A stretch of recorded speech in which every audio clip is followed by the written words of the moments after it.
The family barbecue at my parents' house was in full swing when Uncle Tom asked the question that always made me cringe. "So Maya, what are you up to these days? Still doing that computer thing?" Before I could answer, Dad jumped in with his usual explanation. "Maya's working for some tech startup. You know how it is with these kids and their apps." "Actually, I run my own software company," I corrected, but Dad was already moving on. "She's always been the broke one in the family," he continued, addressing the circle of relatives gathered around the grill. "Lives in that tiny apartment, drives that old Honda. Not like her brother Alex with his law practice or her sister Jennifer with the medical practice." Alex, perfectly dressed in his polo shirt and khakis, nodded knowingly. "Maya's always been more artistic. Creative types don't usually focus on money." "That's not a bad thing," Jennifer added with the condescending tone she'd perfected in medical school. "Someone has to do the creative work even if it doesn't pay well." I stood there holding my beer, wearing jeans and a t-shirt among their business casual attire, listening to my family discuss my financial situation as if I weren't there. "What exactly does your company do?" Aunt Linda asked with polite interest. "We develop enterprise resource planning software for manufacturing and distribution companies," I explained. The glazed looks told me they had no idea what that meant. "Sounds complicated," Mom said. "Is it stable work? You know, with benefits and everything?" "It's my company, Mom. I provide the benefits." "Oh, that's nice, dear. Maybe someday you'll be able to afford a real office instead of working from home." I actually had a 15,000 square foot headquarters in the tech district, but explaining that would require explaining the rest of my business, which my family had shown zero interest in understanding. Dad flipped burgers and continued his narrative. "Maya's always marched to her own drummer. While Alex and Jennifer were focused on traditional careers, she was off playing with computers. Playing with computers had built me a $50 million company, but I'd learned not to correct Dad's stories. My family had decided I was the eccentric underachiever, and evidence to the contrary only confused them. "Maybe she'll meet a nice man who can provide for her," Grandma suggested helpfully. "A lawyer or a doctor like her siblings found." Alex's wife Sarah nodded approvingly. "Financial security is so important in a marriage. Maya, you should really consider dating someone established." The conversation moved on to Alex's latest case and Jennifer's promotion to department head. Their accomplishments were discussed in detail, with proud parental commentary and specific salary figures mentioned casually. When the topic circled back to me, it was to discuss my potential and what I might do to get my life on track. "There are some excellent MBA programs," Dad suggested. "Might help you transition into more traditional business. Or you could use your computer skills in a corporate environment," Mom added. "I'm sure someone would hire you." After dinner, as I helped clean up, I overheard Dad talking to his business partner Robert, who'd stopped by for dessert. "Maya's struggling a bit," Dad was saying. "Living paycheck to paycheck, you know how it is with these startup people. No stability." "That's too bad," Robert replied.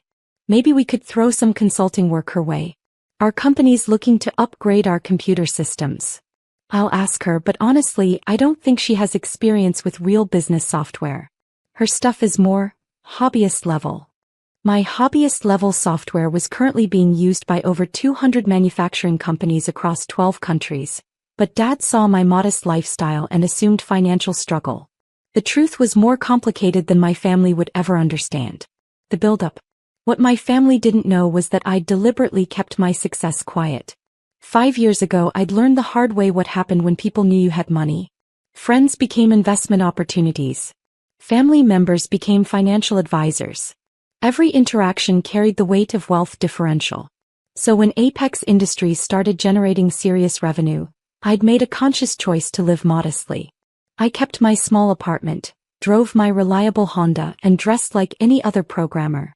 I paid myself a modest salary and reinvested everything else into growing the company. My family interpreted this as financial struggle, which I'd initially found amusing and eventually accepted as protective camouflage. But lately their constant commentary was wearing thin. Every family gathering included concerned discussions about my situation and helpful suggestions for improving my prospects. They'd appointed themselves my financial advisors while having no idea what they were advising about. 3 months ago, I'd started exploring acquisition opportunities in the manufacturing sector. My ERP software gave me unprecedented insight into industry operations, and I'd identified several companies that were struggling with outdated systems and inefficient processes. Dad's company, Precision Manufacturing, was at the top of my list. For 25 years, Dad had built a mid-sized operation producing specialized components for automotive and aerospace industries. He employed 150 people and generated about $30 million in annual revenue. He was proud of his success and frequently reminded the family that he'd built his business the old-fashioned way, with hard work and determination. What Dad didn't know was that his industry was consolidating rapidly. Larger players were acquiring smaller manufacturers to achieve economies of scale and technological integration. Companies like his were either going to be acquired or forced out of business within the next few years. My company had the capital and strategic vision to not just acquire individual manufacturers, but to buy enough of them to control entire supply chains. We could integrate their operations with our software, eliminate redundancies, and create a manufacturing network that would dominate the market. The plan had been in development for 8 months. We'd already acquired 6 companies in the sector and were positioned to buy 12 more, including several of Dad's major competitors. The final piece of the strategy was acquiring the mid-tier companies like Precision Manufacturing. Once we controlled enough of the market, we could set prices, dictate terms, and essentially own the entire automotive component supply chain. Dad had no idea his industry was about to change forever. He also had no idea his underachieving daughter was the one changing it. Last week, my business development team had presented me with the final acquisition targets. Precision Manufacturing was included in the package, along with 15 other companies that would give us controlling market share. The total acquisition cost is $847 million, my CFO had explained. But the strategic value is worth twice that. Once we control these companies, we'll have near monopoly power in the automotive component sector. I'd approved the acquisitions that morning. Tonight, Dad was telling relatives that I was broke. The revelation. The call came during dessert on Sunday afternoon. We were still at my parents' house, the extended family finishing coffee and discussing weekend plans. Dad was in the middle of explaining to Uncle Tom why I should consider getting into sales, when his phone rang. "Excuse me," he said, stepping away from the table. "It's Robert." The conversation started quietly, but Dad's voice grew louder as he moved toward the kitchen. "What do you mean acquired? Acquired by who?" The entire family went quiet, trying to listen. "Apex Industries? I've never heard of them. How can they acquire our whole sector?" Alex and Jennifer exchanged concerned glances. I continued eating my pie. 15 companies? In one day? That's impossible. Dad's voice was rising, a mixture of confusion and panic. "What do you mean we're part of the deal? We're not for sale." The family dinner had completely stopped. Everyone was listening to Dad's increasingly frantic phone conversation. "They can't just buy our suppliers and customers. That's. Robert was apparently explaining the details of the acquisition strategy. I could hear Dad's responses getting more desperate. "So if they control our supply chain, they basically control us? How is that legal?" Mom looked terrified. "What's happening? Is the business in trouble?" Dad held up a finger, still on the phone. "Robert, slow down. You're saying this Apex Industries owns our suppliers and our biggest customers?" "As of today." "Effectively, yes," came Robert's voice through the speaker, loud enough for everyone to hear. "They've bought the entire vertical integration chain. We're surrounded." "But who are they? Where did they come from? How did we not see this coming?" "Nobody saw it coming, Jim. It's the biggest acquisition in manufacturing history. Happened overnight." Dad sank into a kitchen chair, still holding the phone. "So what does this mean for us?" "It means we're going to get an acquisition offer we can't refuse. If we don't sell, they'll cut off our suppliers and customers. We'll be out of business in 6 months." The kitchen was silent except for Robert's voice explaining the strategic implications of vertical integration and market control. "Jim, you need to understand, whoever planned this is brilliant. They didn't just buy companies randomly. They bought exactly the right combination to control the entire industry." Dad looked shell-shocked. "How much do you think they'll offer?" "Hard to say. Maybe 50, 60 million for your operation. But Jim, you won't have a choice. It's sell or die.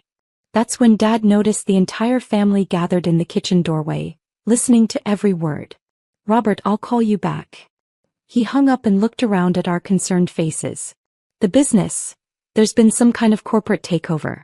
A company called Apex Industries bought most of our industry today. What does that mean? Mom asked. It means. Dad struggled to explain. It means we might have to sell the company. Alex stepped forward in lawyer mode. Dad, you should consult with legal counsel before making any decisions. This sounds like it could be anti-competitive. It's perfectly legal, I said quietly. Everyone turned to look at me. Vertical integration acquisitions are standard corporate strategy, I continued. If they bought suppliers and customers simultaneously, they've created a controlled market environment. Your company becomes non-viable as an independent entity. Dad stared at me. How do you know about this stuff? Because, I said, setting down my coffee cup, I'm the CEO of Apex Industries. The silence that followed was absolute. Dad's mouth opened and closed without sound. Alex looked like he'd been hit with a brick. Jennifer grabbed the counter for support. That's impossible, Mom whispered. I pulled out my phone and opened the news app. The headline read, Apex Industries completes $847 million manufacturing acquisition spree. There's my picture, I said, showing them the photo of me at this morning's press conference announcing the acquisitions. Dad took the phone with shaking hands and read the article. Maya Chen, CEO of Apex Industries, announced the completion of 16 strategic acquisitions that will give the company controlling market share in automotive component manufacturing. He looked up at me. You're Maya Chen, CEO? I'm your daughter Maya, who you just told the whole family is broke. But your apartment, your car, are exactly what I choose to drive and where I choose to live. I prefer to reinvest in business growth rather than personal luxury. Alex found his voice first. How much is your company worth? The acquisitions today were valued at $847 million. That's just this quarter's expansion budget. Jennifer sat down heavily. This quarter's budget? Apex Industries is valued at approximately $2.3 billion, I said calmly. I own controlling interest. Dad was still staring at the phone. You bought my industry? I bought the companies that made strategic sense for vertical integration. Your company happened to be in the target sector. So you knew this was going to happen? When I was talking about the business, asking for advice about expansion, worried about competition, you knew you were going to buy out our entire market. Yes. And you said nothing? You never asked what my company did. When I tried to explain enterprise resource planning software, you glazed over. When I mentioned working with manufacturing companies, you assumed I meant small-scale consulting. Mom looked like she was in shock. Maya, are you saying you're rich? I'm saying I'm successful. The money is a byproduct of building something valuable. Dad stood up slowly, the reality sinking in. So when you were sitting here listening to us talk about your financial struggles, offering career advice, suggesting you find a husband to support you, I was listening to my family discuss my life without knowing anything about it. But why didn't you tell us? Because, I said, looking around at their shocked faces, I wanted to see if you valued me for who I am or what I own. Now I know. The aftermath. The next few hours were surreal. Dad called Robert back to inform him that his daughter was the CEO of the company acquiring their industry. Robert initially thought it was a joke, then asked if Dad could arrange a meeting to discuss preferential acquisition terms. Alex immediately shifted into business mode, offering to handle the legal aspects of the sale and suggesting we could keep it in the family with favorable pricing. Jennifer started asking about investment opportunities in my company. Mom kept walking around the house muttering, "My daughter is a billionaire," under her breath. The family dynamic changed instantly and completely. Suddenly, my opinions on everything became valuable. My modest lifestyle was reframed as brilliant wealth management. My decision to stay single became smart focus on business growth. I always knew you were special, Mom said, which was particularly ironic given that she'd spent dinner suggesting I needed to find a man to support me. You could have told us, Dad said, but his tone was different now. Respectful. Almost deferential. Would it have changed how you treated me? Of course not. You're our daughter. But you just spent 3 hours explaining to relatives why I'm the family failure. You offered me consulting work because you thought I needed money. You suggested I get an MBA to transition into real business. The room went quiet. You're right, Dad admitted. We made assumptions. 2 weeks later, Precision Manufacturing received an acquisition offer of $75 million, significantly above market value. Dad accepted immediately, knowing he had no other choice. At the signing, he pulled me aside. Maya, about the offer amount. It's more than the company is worth. It's exactly what the company is worth to my strategic plan. But you could have offered less. We both know I had to sell. I could have. But you're my father, and despite everything, I want you to be proud of what you built. Dad's eyes filled with tears. I am proud of you. I'm sorry it took this long to understand what you'd accomplished. The family relationships slowly rebuilt themselves, but on different terms. They treated me with respect now, but I knew it was largely because of my net worth rather than any fundamental change in values. I kept my modest apartment and old Honda, partly because I genuinely preferred them, and partly because they served as a constant reminder of who my family thought I was when they believed I had nothing. Dad used his acquisition windfall to retire early and travel with Mom. Alex referred several clients to my legal team and started specializing in corporate acquisitions. Jennifer invested in biotech startups and asked for business advice. The woman they'd called the Broke One now employed over 3,000 people across 4 countries and controlled a significant portion of the global automotive supply chain. But more importantly, I'd learned that success wasn't just about building wealth.